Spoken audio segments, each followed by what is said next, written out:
But it wasn't like that, and Micah ended up lying on his back with the ropes clutched to his chest, staring up at the ceiling. A few minutes later, twinkling stars appeared on the fabric. They swirled into shapes: frogs, people, trees. The Lightbender was trying to make him feel better. Micah watched the constellations shift, and he imagined his great-aunt, her hair pulled back in a painfully tight bun, like always, opening her front door to find Victoria standing there. Micah felt sorry for Aunt Gertrudis. Her letter hadn't been warm, but it showed she cared at least enough to warn him. She flew away, Micah thought. That was what the letter had said. What must it have felt like to look up and see the bird woman flying when all those years ago she had let Gertrudis fall? Half an hour passed, and the swirling lights on the ceiling winked out. A moment later, sparkling letters appeared in their place. Meeting in the manager's office. Micah frowned. Was the Lightbender only letting him know another meeting had been called? Or was Micah actually being invited? He waited a minute, but the letters didn't fade. I am being invited, he realized. He scrambled out of his room, almost running into his guardian who'd been standing in front of the seam. I thought that would get your attention, the Lightbender said mildly. Did you want to come to? Yes, said Micah. I'm ready. Is the meeting about me?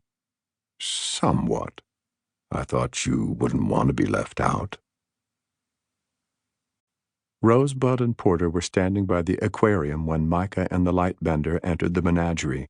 Fish bashed his tail into the glass when he spotted Micah, and Rosebud gave the idea a curious look. It's grown again. The adults all took their shoes off at the door before entering the manager's office, which made Micah feel guilty for all the times he hadn't done it himself. He left his sneakers by the Lightbender's boots before he stepped through the seam. Inside the office, Mr. Head, the inventor, Jeffrey, and Bowler sat waiting. Micah decided it was best not to ask what seat he ought to take in case it was an amateur move for an important meeting attendee. He headed toward a chair across the circle from the manager, looking around to see what the others were doing in case there was some special etiquette he ought to follow.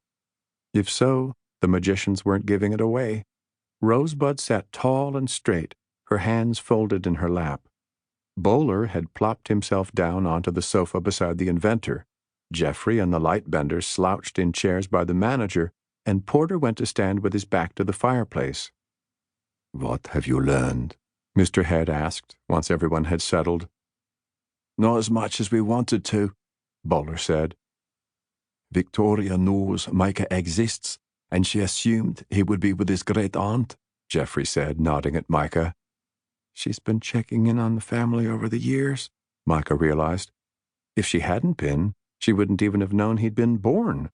The notion of Victoria lurking near his house while he grew up, watching him and his grandfather from above, made him feel like insects were crawling over him. Gertrudis was shaken up to see someone she thought was long dead, Jeffrey added.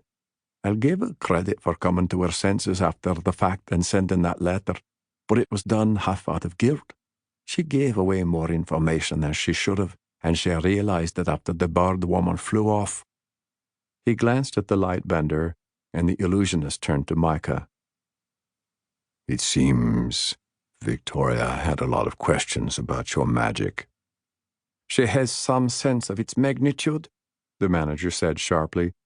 Micah leaned forward in his seat. He wanted Mr. Head to explain what he meant by magnitude, but Jeffrey spoke up instead. Seems like Victoria didn't know what kind of magic Micah had inherited at all. Well, Aunt Gertrudis couldn't have told her anything about that, said Micah. I couldn't talk about magic around her without starting a fight. She spent her whole life trying to pretend like it doesn't exist. What an unfortunate point of view, Mr. Head murmured. Bowler nodded in agreement. All your great-aunt knew for sure was that you tied knots, he said to Micah. She told Victoria that, and Victoria didn't like